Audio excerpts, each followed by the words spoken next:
السلام علیکم۔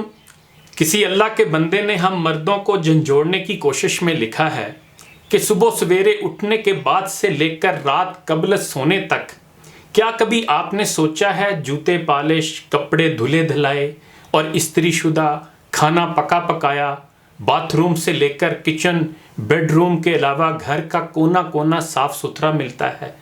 جس وقت دل کرے چائے، قہوہ، دیگر مشروبات آپ کی خدمت میں پیش کر دیے جاتے ہیں۔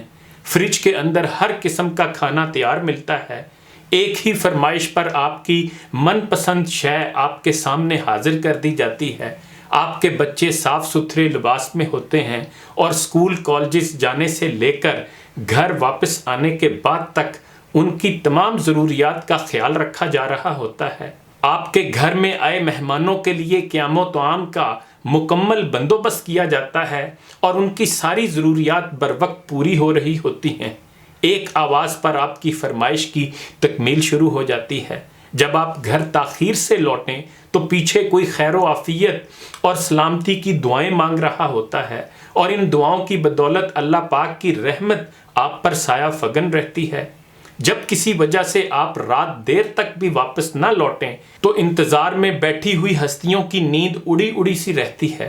آپ کے کل کے لیے پریشان، آپ کے روشن مستقبل کے لیے جھولیاں اٹھائے رہنے والیاں، کیا آپ کو کبھی احساس ہوا ہے کہ بن مانگے اللہ پاک نے آپ پر کس قدر رحمتوں، برکتوں، سکون اور خوشیوں کی برسات کر رکھی ہے؟ اگر آپ شادی شدہ نہیں تو وہ رحمت ماں کی صورت اور بہنوں کی صورت موجود ہے، اور اگر شادی شدہ ہیں تو مزید رحمت اور فضل کہ آپ کے ایمان کی محافظ بیوی بھی موجود ہے جو کسی فری سروس پرووائڈر کی طرح دن رات اپنا آپ کے لیے قربان کیے جا رہی ہے۔ کیا کبھی ان نعمتوں کا شمار اور خاص شکر ادا کرنے کی کوشش کی ہے آپ نے؟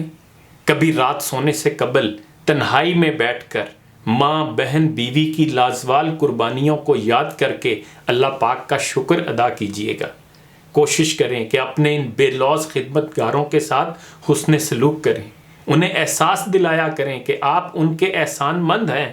وہ جو سارا دن کام کر کے ہلکان ہوئی ہوتی ہیں، ان کے کام کاج کی تعریف کرنا بھی آپ پر واجب ہے۔ گھر کے مشکل کاموں میں ان کا ہاتھ بٹائیں، گاہے بگاہے ان کی تعریف کریں، ان سے ہنسی مذاق کریں جیسے باہر دوستوں کے ساتھ کرتے نہیں تھکتے آپ۔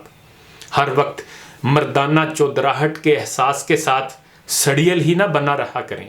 گھر والوں کے ساتھ بھی تھوڑا ہنس لیا کریں، تھوڑا مسکرا لیا کریں۔ اپنے گھر والوں کی ضروریات کا مکمل خیال رکھیں کیونکہ وہ بھی انسان ہیں۔ تعریف کرنے پر اللہ پاک خوش ہوتے ہیں تو انسان تو پھر اسی رب تعالیٰ کا بندہ بندیاں ہیں۔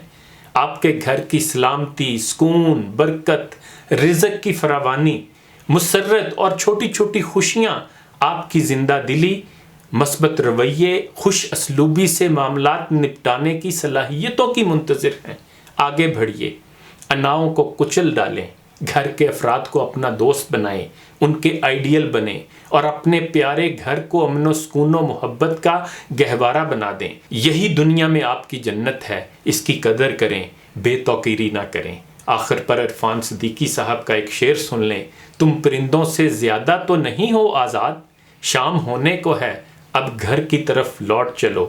انہی گزارشات کے ساتھ اجازت چاہوں گا۔ اپنا خیال رکھیے گا۔ اللہ حافظ۔